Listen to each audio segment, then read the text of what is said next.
तीर तरकश कमान बाकी है, तीर तरकश कमान बाकी है, इसका मतलब अभी उड़ान बाकी है। और जिनके लिए जी नहीं लग रहा पढ़ाई में और अभी इम्तिहान बाकी है। तो ले तो सकता था मैं भी नाम कातिल का, ले तो सकता था मैं भी नाम कातिल का, मसला ये है कि जान अभी बाकी है, मसला ये है कि जान अभी बाकी है। मेरे प्यारे साथियों, स्वागत करता हूँ आपकी इस क्लास में कि तीर तरकश कमान अपने बिल्कुल हथियार धारदार रखिए। और पूरे जोश खरोश के साथ मैं सौरभ उप्रेती आप लोगों के साथ फिर से हाजिर हूँ इस क्लास में। तो साथियों, ये है महाराष्ट्र स्लेट का पेपर जो हमने अभी रिसेंटली देखा था कि इसी साल हुआ था। काफ़ी इम्पोर्टेंट पेपर है और हैंड टाइप हम लोगों ने कराया था इसको। तो सारे साथी मेरे साथ इस पेपर में थोड़ा सा ध्यान से देखेंगे। तो in the name of all mighty हम लोग शुरू करते हैं। तो जैसे पहला क्वेश्चन है, let me not to the marriage of true minds admit impediments, love is not love which alters when it alteration finds। तो कौन सी लाइन है और कौन से सनेट से ली गई हैं, जल्दी से बता दो भैया, आंसर बहुत इंपॉर्टेंट है। ऑफ कोर्स शेक्सपियर का सनेट है, let me not to the marriage of true minds, sonnet number 116, isn't it guys? Sonnet number 116 बहुत ही इंपॉर्टेंट है। कोटेशन महाराष्ट्र स्लेट 26 मार्च 2023 को कंडक्टेड था और बहुत ही इम्पोर्टेंट जो है ये क्वेश्चन आपका क्लियर हो गया। तो पहला क्वेश्चन था ये साथियों। दूसरा क्वेश्चन देखते हैं हम, हु वॉज द आर्किटेक्ट। अभी मैंने शाम को 4 बजे वाली क्लास में कराया था। देखो सब पढ़ाए हुए क्वेश्चंस, मकसद ये है कि आपको बताना, बेन जॉनसन में एच नहीं आएगा। तो who was the architect and stage designer who had provided the sets for Ben Johnson's masque. तो बेन जॉनसन के मास्क किसने प्रोवाइड किए थे? इनिगो जोन्स ने। किसने किए थे बेटा? इनिगो जोन्स ने। तो ये एक आपको ट्रेंड समझ में आ रहा है पेपर्स का कि किस तरीके का पेपर आ रहा है महाराष्ट्र स्लेट में, स्टेट में, इंडिया में। तो हु कॉल्स हिज नॉवेल्स, देखिए बीच बीच के क्वेश्चंस हैं। हम क्वेश्चंस को मॉडरेट कहते हैं, ऐसे क्वेश्चंस को। बहुत ज़्यादा इजी भी नहीं है बट बहुत डिफिकल्ट भी नहीं है, तो मॉडरेट लेवल का क्वेश्चन पेपर है। तो किसने कहा था who calls his novels comic epic in prose? तो कॉमिक एपिक इन प्रोज, इनके नॉवेल्स को किसने कहा था भैया? तो अपने नॉवेल्स को कॉमिक एपिक इन प्रोज कहा था हेनरी फील्डिंग ने। हम लोग जानते हैं हेनरी फील्डिंग ने बोला था भाई। और कौन से नॉवल में बोला था हेनरी फील्डिंग ने? जोसेफ एंड्रूज में बोला था। ठीक है, 4 व्हील्स ऑफ नॉवेल्स में कॉन्सेप्ट हमने पढ़ रखा है साथियों, 4 व्हील्स ऑफ नॉवेल्स। इसलिए इंपॉर्टेंट है बेसिक्स का रिविजन। अगर आप बेसिक्स का रिविजन करते हैं और सारे टॉपिक्स को पढ़ते हैं तो कोई भी टॉपिक असंभव नहीं है। तो 1742 में आप देख रहे हैं कॉमिक एपिक इन प्रोज कहा गया इसको। ठीक हो गया। फिर क्वेश्चन नंबर 4 में आते हैं, touch stone is a famous character in William Shakespeare. अब विलियम शेक्सपियर के इसमें टच स्टोन एक फेमस कैरेक्टर है।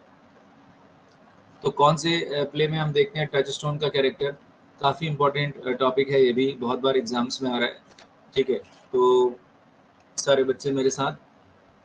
तो आप यहाँ पर देखेंगे कि टच स्टोन का जो कैरेक्टर है वो एज यू लाइक इट में दिखाई देता है हमें। बहुत इंपॉर्टेंट कैरेक्टर माना जाता है टच स्टोन। ठीक है, हम लोग देखते हैं कि कई सारे जो है फिलॉसफीज शेक्सपियर अपने इस कैरेक्टर के थ्रू देते हैं। एज यू लाइक इट जो कि क्या है, एक रोमांटिक कॉमेडी है। ठीक है, as you like it romantic comedy. अरे वाह राजेंद्र सर, आपको दंडवत प्रणाम करता हूँ मेरे प्यारे भाई, बहुत ही बढ़िया, आपका स्वागत है आज की क्लास में। तो रोमांटिक कॉमेडी हमने देखा कि ये क्या थी, अर्ली कॉमेडीज थी। और हम लोग देखते हैं कि इसमें विलियम शेक्सपियर का ये जो प्ले है एज यू लाइक इट, उसमें टच स्टोन, और इसमें रोजलिंड, हम लोग रोजलिंड बोलते हैं, एग्जैक्ट प्रोनाउंसिएशन तो है रोजलिंड की कैरेक्टर बहुत फेमस है। देखते हैं कौन बता रहा है। रोजलिंड नाम का प्ले कौन सी यूनिवर्सिटी विट ने लिखा था? एक यूनिवर्सिटी विट था जिसने रोजलिंड नाम का प्ले ही लिख दिया था। उस यूनिवर्सिटी विट के उस प्ले से शेक्सपियर ने एज यू लाइक इट में रोजलिंड का कैरेक्टर ड्रॉ किया है। देखते हैं कौन बता रहा है। टाइम है कम, फटाफट तेजी के साथ मुझे देखते हैं कौन बता रहा है।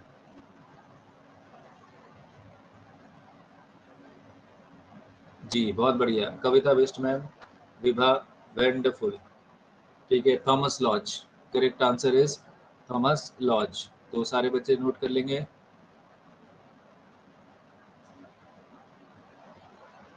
ठीक है,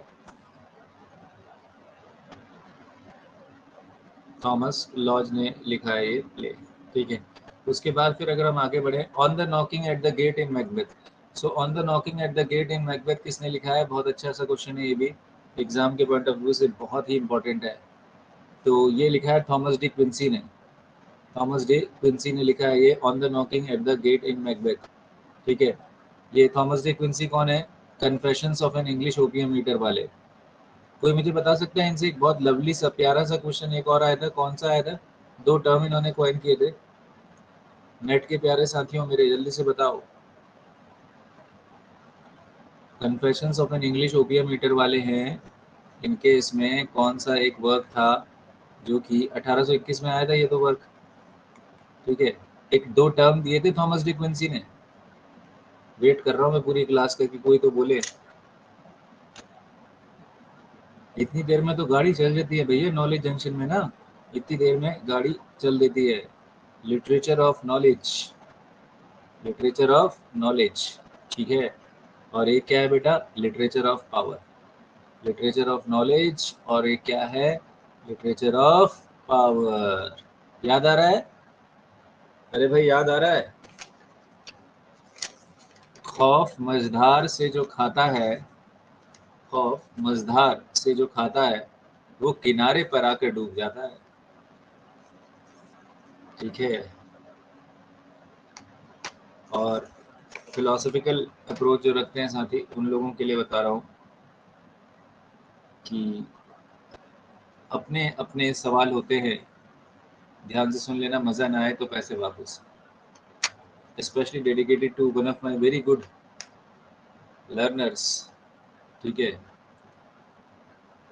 विभा। अपने अपने सवाल होते हैं अपने अपने जवाब के अंदर, समझे? अपने अपने सवाल होते हैं अपने अपने जवाब के अंदर। Listen to it one more time and you will appreciate in what utter simplicity the writer has said. What a deep thought. आगे बढ़ जाता हूँ साथियों। Among the four statements given below, only one statement is correct. Identify the correct one. ठीक है, तो भैया new criticism के बारे में क्वेश्चन है। सारे साथी मेरे साथ, धुआंधार क्लास जारी है। न्यू क्रिटिसिज्म टेक्स्ट को कल्चरल कंस्ट्रक्ट मानता है, प्रोडक्ट ऑफ हिस्ट्री मानता है, रिपोजिटरी ऑफ ऑथोरियल इंटेंशन मानता है, या फिर टेक्स्ट को autonomous ontological and organic whole मानता है। ठीक है, पन्नगर से मेरे प्यारे छोटे भाई विकास जोशी का भी क्लास में हार्दिक स्वागत है। भाई बिल्कुल सही बताया आपने, और बाकी सारे बच्चे भी आंसर जानते होंगे, मगर क्योंकि मैं मानता हूँ कि केजे में सब एक से बढ़कर एक हैं, तो वो शांति से मन मन मुस्कुरा रहे होंगे और हल्के हल्के क्लास का आनंद ले रहे होंगे। आंसर को जानते हुए अगर ऐसा कर रहे हैं तो कुछ और ही बात है। न्यू क्रिटिसिज्म क्या मानता है टेक्स्ट को? Autonomous ontological and organic whole. जल्दी से बता दो कि न्यू क्रिटिसिज्म के फादर कौन है? न्यू क्रिटिसिज्म के फादर हैं जे.सी. रैनसम। अब देखना यहाँ से कैसे टॉपिक खोलूंगा मैं। थोड़ा सा एडवांस लेवल पे चल रहा हूँ, यूसेट की क्लास है भैया, थोड़ा सा तो हमें एडवांस लेवल लेना पड़ेगा। ठीक है, तो आज ये तीसरा दिन भी है, तो थोड़ा सा क्लास में ऊपर नीचे आगे पीछे सब तरीके से आपको एंगल दिखा रहा हूँ। तो जॉन क्रो रैनसम का वर्क आया था भैया, इसका नाम ही क्या था? क्या नाम था इसका? न्यू क्रिटिसिज्म 1941 में आया था। जेसी रैनसम ने ये कहा था कि भाई ऑन्टोलॉजिकल, ऑन्टोलॉजी से मतलब क्या होता है? मेटाफिजिकल। ठीक है, the meaning which is beyond the meaning, that means ontological meaning. ठीक है, और ऑन्टोलॉजी बहुत इंपॉर्टेंट वर्ड था, और इसमें इन्होंने पोइट्री को 3 पार्ट्स में भी डिवाइड किया था। एक टर्म इन्होंने दिया था पैराफ्रेजिबल कोर। ठीक है, पैराफ्रेजिबल कोर। इसके अलावा जो न्यू क्रिटिसिज्म का क्लासिकल टेक्स्ट माना जाता है वो कौन सा माना जाता है? The well wrought urn. देखते हैं कौन बता रहा है। वेल रॉट अर्न, और एक वर्क माना जाता है वर्बल आइकन। दोनों वर्क लिख लेना बेटा, वेल रॉट अर्न और द वर्बल आइकन। बहुत ढूंढ के ये सारे क्लासिकल वर्क्स लिखा रहा हूँ, ठीक है। ये मेन वर्क्स हैं, आपके एग्जाम में आपको बहुत ही ज़्यादा हेल्प होने वाली है इससे, ठीक है। तो द वेल रॉट अर्न किसने लिखा है बेटा? क्लिंथ ब्रूक्स ने। किसने लिखा है? क्लिंथ ब्रूक्स। नोट कर लेंगे इनका नाम, क्लिंथ ब्रूक्स, ठीक है। और द वर्बल आइकन किसने लिखा है? विमसेट एंड बर्ड्सले।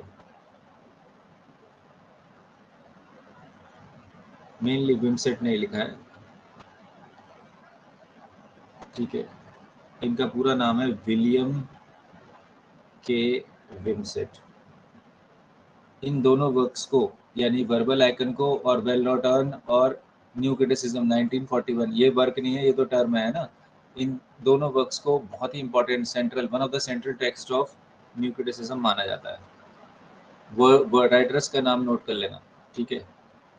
कर लिया सबने?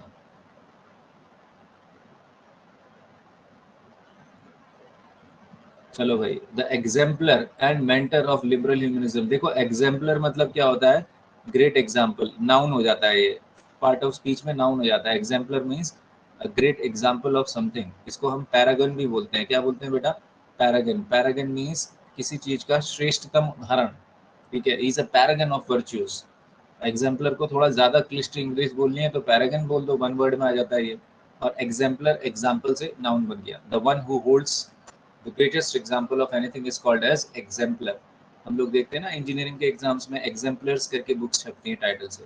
तो लिबरल ह्यूमनिज्म के शानदार उदाहरण और मेंटर कौन माने गए हैं इंग्लिश पोइट्री में? देखते हैं कौन ट्राई कर रहा है। सभी साथी एक बार गो फॉर द जुगुलर, दाव खेल दे। देखते हैं सही पड़ेगा कि नहीं। पहला प्रयास तो खेलना है भाई।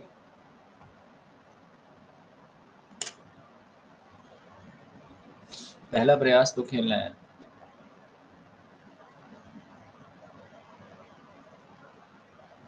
जब तक आप आंसर दे रहे हो तब तक पोइट्री लवर्स के लिए एक एप्रिसिएशन करते हुए छोटा सा एक शेर है। वसीम बरेलवी साहब कहते हैं कि तीर अपनी तेज तैयारी, तीर अपनी तेज तैयारी से कब पहचाने गए। तीर, क्वेश्चन नंबर 7 है, तीर अपनी तेज तैयारी से कब पहचाने गए। सब साथियों का साथ ले रहा हूं। तीर अपनी तेज तैयारी से कब पहचाने गए, मैं ही जब आया निशाने पर तो जाने गए। तीर अपनी तेज तैयारी से कब पहचाने गए, मैं ही जब आया निशाने पर तो जाने गए। एक बार यार मजा नहीं आया तो पैसे वापस है। वसीम बरेलवी साहब का मैंने एक बहुत भयानक से शेर बोला है क्लास में। थोड़ा सा आप अलर्ट होके पकड़ पा रहे हैं सब लोग? जी। एक ही बच्चे का वहाँ आया और बाकी बच्चों को नहीं आया। चलो अब ठीक है, 2 का आ गया तो कम से कम ये माना जाएगी, ठीक है। और साथियों एक शेर वसीम बरेलवी साहब का। पहले ये बताओ, इस क्वेश्चन का आंसर दूंगा फिर बताऊंगा। स्क्रीन तो सब लोग को दिख रही है ना? स्क्रीन सब लोग को दिख रही है?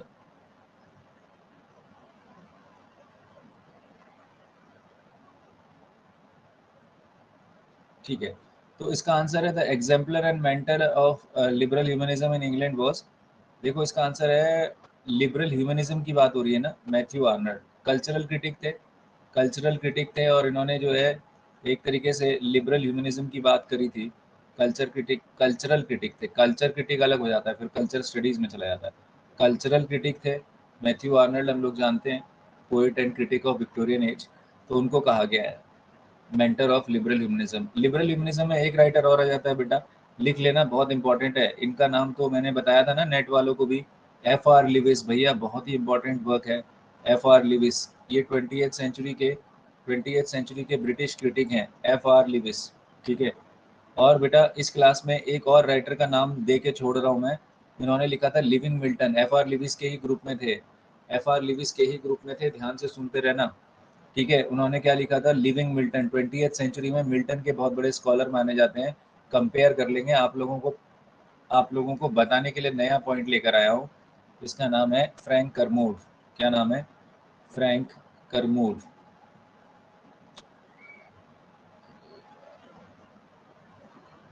यहाँ लिख दे रहा हूँ मैं।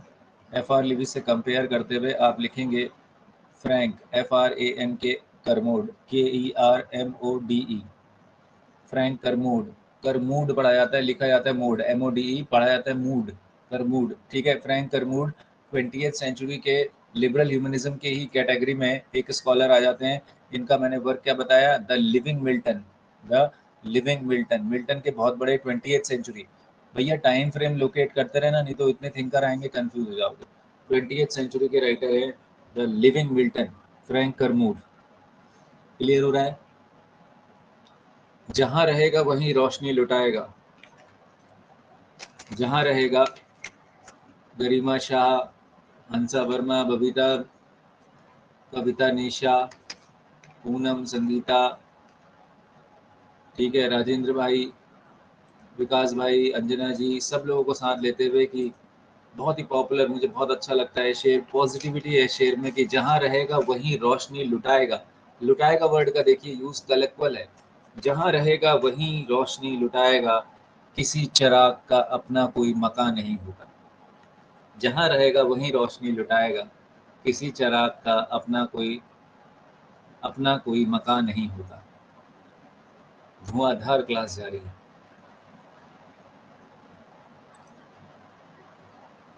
मजा आ रहा है? फ्लो जैसा बन पा रहा है कुछ?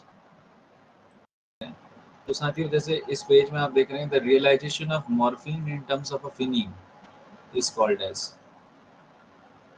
तो इससे पहले मैं देख लेता हूँ, एक थोड़ा सा स्लाइड मिस हो रहा है कहीं पर। 7th के बाद 8th ना?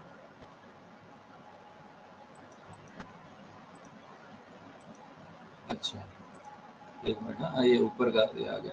पहले 8th क्वेश्चन देखते हैं। ठीक है, आवाज आ रही है ना सब लोगों को? तो बेटा 8th question, I have known from an ample nation choose one then close the valves of our attention like stone. बहुत इंपॉर्टेंट क्वेश्चन है, क्वेश्चन नंबर 8। आज क्वेश्चंस की सीरीज करा रहा हूँ, थोड़ी सी छोटा सा सेशन है, क्योंकि हमारे इधर कुमाऊं में स्पेशली कल तूफान था, आज भी ऑरेंज अलर्ट है। तूफान में भागते पड़ते सही, एक दौड़ा भागी भरी क्लास है ये। तो जितना आज हम सीख पाए उतना कम है। तो मेरे प्यारे साथियों, ये लाइन एमिली डिकिंसन के बारे में पूछी गई है। तो जल्दी से आपको बता दें, एमिली डिकिंसन को क्या फेमस टाइटल दिया जाता है? इनको कहा जाता है बेटा नन ऑफ एमहर्स्ट। क्या कहा जाता है? Nun of Amherst. बहुत ही इंपॉर्टेंट है ये लाइन। तो क्योंकि ये एक रेक्लूस पोएटेस थी 19th सेंचुरी की अमेरिका की। रेक्लूस पोएटेस बोले तो इनकी पोइट्री में हम देखते हैं कि रेक्लूस एलिमेंट थे, और बहुत ही ज़्यादा इम्पोर्टेंट पॉइंट है ये। और एक चीज़ ये कि इनका एक बहुत इंपॉर्टेंट वर्क है, the soul selects her own society. तो ये 19th सेंचुरी की पोइट हैं।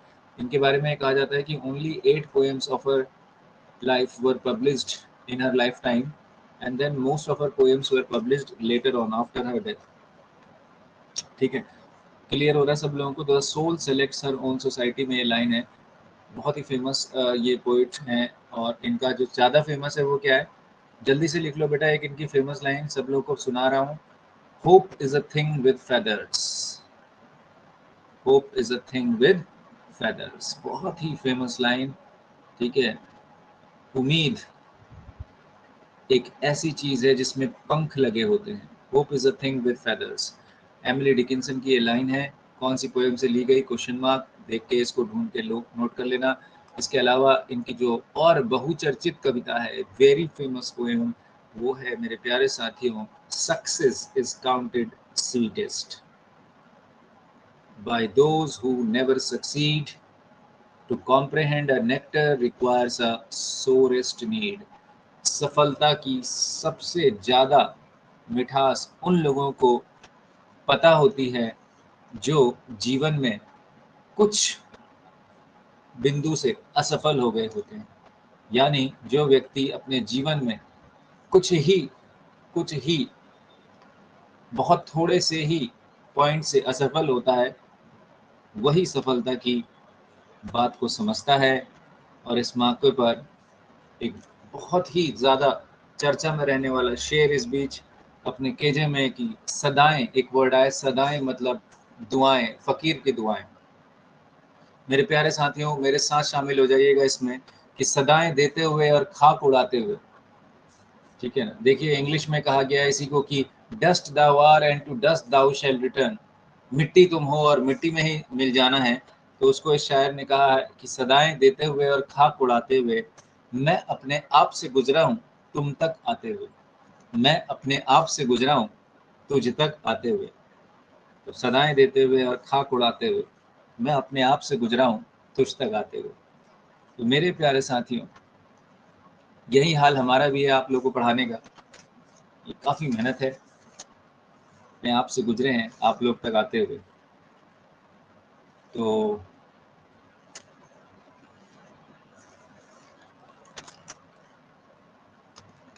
जी, मज़ा आ रहा है आप लोगों को।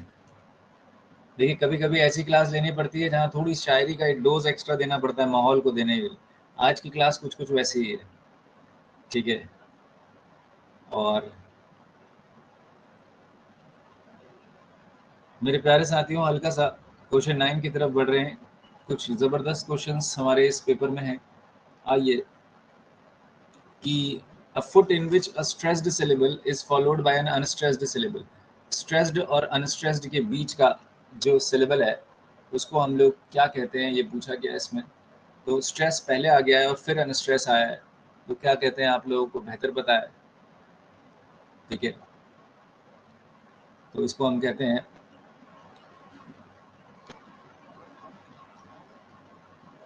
ट्रोकाई। ट्रोकाई, ठीक है। Trochee is a pair of S and U.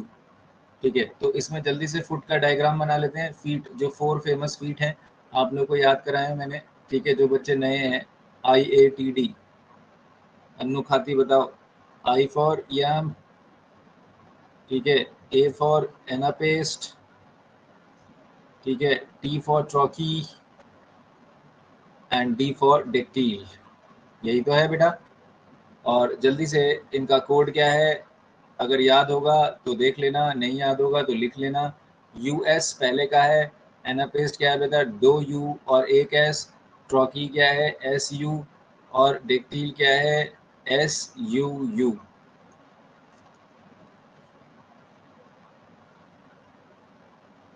ठीक है, इंपॉर्टेंट है।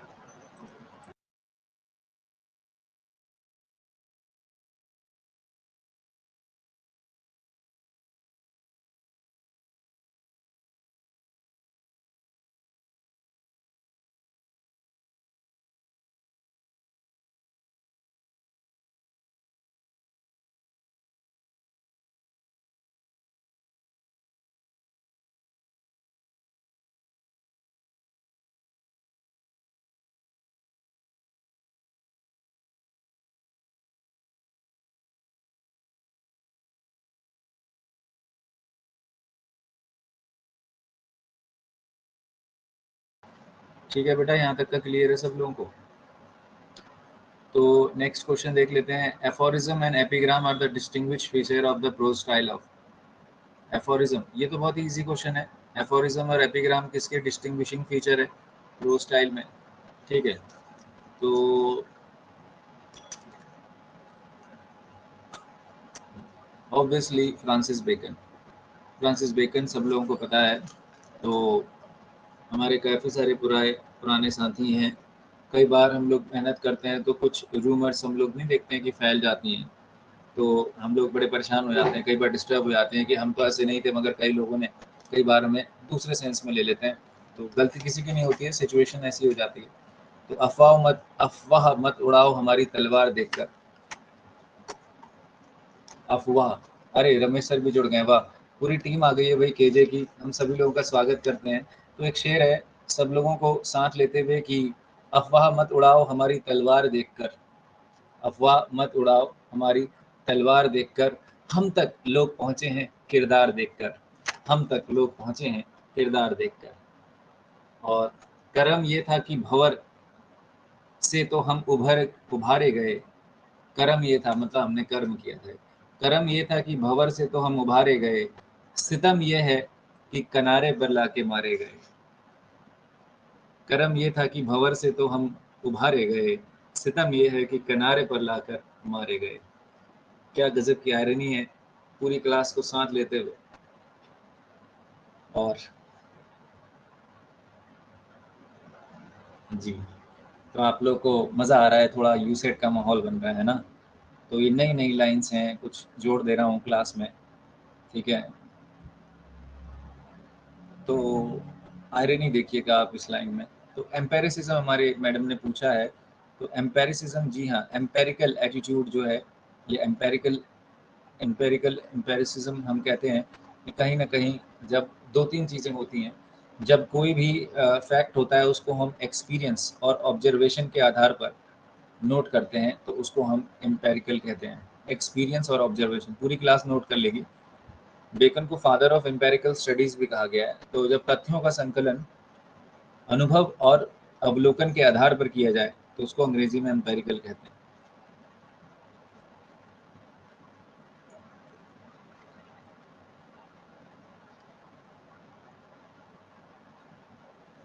ठीक है, क्लास बस खत्म होने वाली, 2-3 मिनट में एक और ज़बरदस्त वाला शेर आप लोगों के लिए है, उसके बाद मैं ओवर करूँगा। आज की क्लास शॉर्ट एंड स्वीट रखेंगे।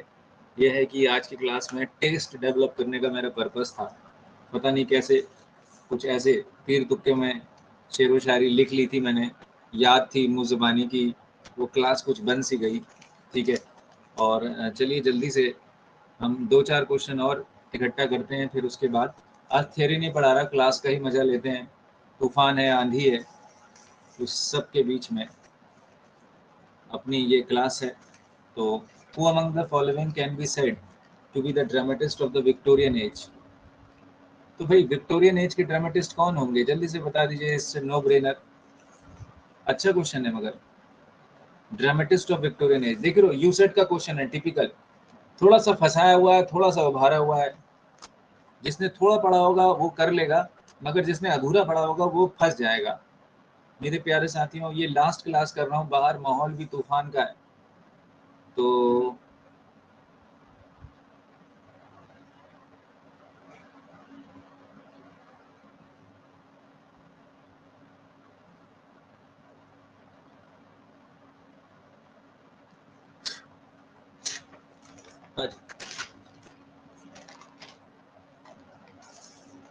हाँ,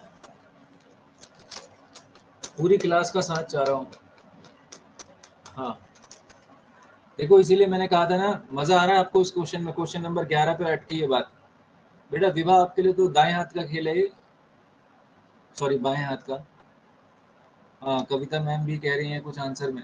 देखो मतलब इतना प्यारा क्वेश्चन है ना, इस पर फिर एक शेर भी हो जाएगा। और फिर मैं, हाँ देखो, हमारे साथ विभा पिलखवाल मैम जुड़ी हैं, जिन्होंने केजे में अपनी एक ज़बरदस्त भागीदारी निभाई थी जब मैं बीमार था। तो एक अच्छा मौका है विभा कि हम आपको तहे दिल से धन्यवाद कहें। और केजे फैमिली में हमेशा से ही आपके लिए दरवाजे खुले हैं और खूब सारी दुआएं हैं। और हम चाहते हैं कि आप असिस्टेंट प्रोफेसर बन के काफ़ी बच्चों का भविष्य उज्जवल करें। तो आपने बिल्कुल सही आंसर दिया है Vibha madam, Oscar Wilde is the correct answer. वो कह रहा है ड्रामेटिस्ट है और वो कह रहा है विक्टोरियन एज। यहीं पर ही हमें गेम खेल जाएगा यूसेट, ठीक है। नॉवेलिस्ट नहीं था, चार्ल्स डिकेंस नॉवेलिस्ट है, और विक्टोरियन एज में ऑस्कर वाइल्डे ने प्ले लिखा है, importance of being earnest, importance of being earnest. याद आ रहा है, comedy of manners 1895, importance of being earnest, ठीक है ना। एक बार कह दो कि सर मजा आ गया इस क्वेश्चन में, टिपिकल क्वेश्चन था यूसेट का, एलटी लेक्चर की तरह इजी भी नहीं था और नेट की तरह डिफिकल्ट भी नहीं था, बिल्कुल आधा कच्चा आधा पका हुआ क्वेश्चन। आप समझ पा रहे हैं, आपसे मेरे से बहुत बच्चे पूछ रहे हैं कि सर बताइए यूसेट में कैसे क्वेश्चन आएंगे। क्वेश्चन 11 को आप अपनी कॉपी में लिख लें और लिख दीजिए कि ऐसे क्वेश्चन आएंगे। घुमाएगा हल्का सा, मगर पूरा नहीं घुमाएगा।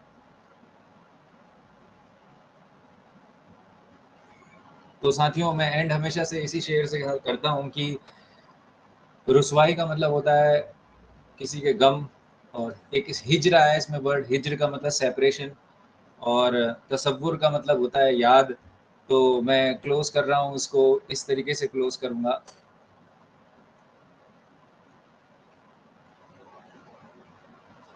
कि उनकी खुशबू मेरे गज़लों में सिमट आई है, उनकी खुशबू मेरे गज़लों में सिमट आई है। नाम का नाम है, रुसवाई की रुसवाई है, और हिज्र की रात है, सेपरेशन हो रहा है लवर्स का। हिज्र की रात है और उनके तसव्वुर का चिराग, तसव्वुर याद, हिज्र की रात है और उनके तसव्वुर का चिराग, बज़्म की बज़्म है, तन्हाई की तन्हाई है। बज़्म मतलब महफ़िल की महफ़िल भी है क्योंकि उनकी याद हम कर रहे हैं, मगर तन्हाई की तन्हाई भी है क्योंकि सेपरेशन हो रहा है। मैं रिपीट करता हूँ इस गज़ल को। उसकी खुशबू मेरे गज़लों में सिमट आई है, नाम का नाम है, रुसवाई की रुसवाई है। तारीफ़ भी हो रही है लेकिन अंदर से हमें पेन भी हो रहा है। तो उसकी खुशबू मेरे गज़लों में सिमट आई है, नाम का नाम है, रुसवाई की रुसवाई है। हिज्र की रात है और उनके तसव्वुर का चिराग, बज़्म की बज़्म है, तन्हाई की तन्हाई है, और कौन से नाम से ताबीर करूँ इस रुत की। ताबीर मतलब शुभ मुहूर्त में नाम देना। कौन से नाम से ताबीर करूँ उस रुत की। और इस लाइन को बोलने के बाद मैं काटूंगा, ध्यान से सुनिएगा, ठीक है। कौन से नाम से ताबीर करूं मैं इस रुत की, कौन से नाम से। तो फिर से पढ़ रहा हूँ, उसकी खुशबू मेरे गज़लों में समेट आई है, नाम का नाम है, रुसवाई की रुसवाई है, हिज्र की रात है और उनके तसव्वुर का चिराग, बज़्म की बज़्म है, तन्हाई की तन्हाई है, कौन से नाम से ताबीर करूं इस रुत की, कौन से नाम से ताबीर करूं इस रुत की, फूल मुरझाए हैं, जख्मों पर बहार आई है। फूल मुरझाए हैं, जख्मों पर बहार आई है। थैंक यू, थैंक यू,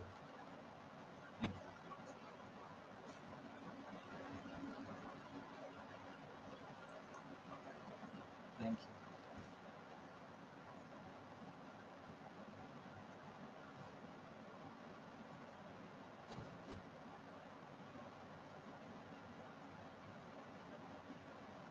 महफिल लूटी कि नहीं लूटी ये बताइएगा। Thank you. फूल मुरझाए हैं, जख्मों पर बहार आई।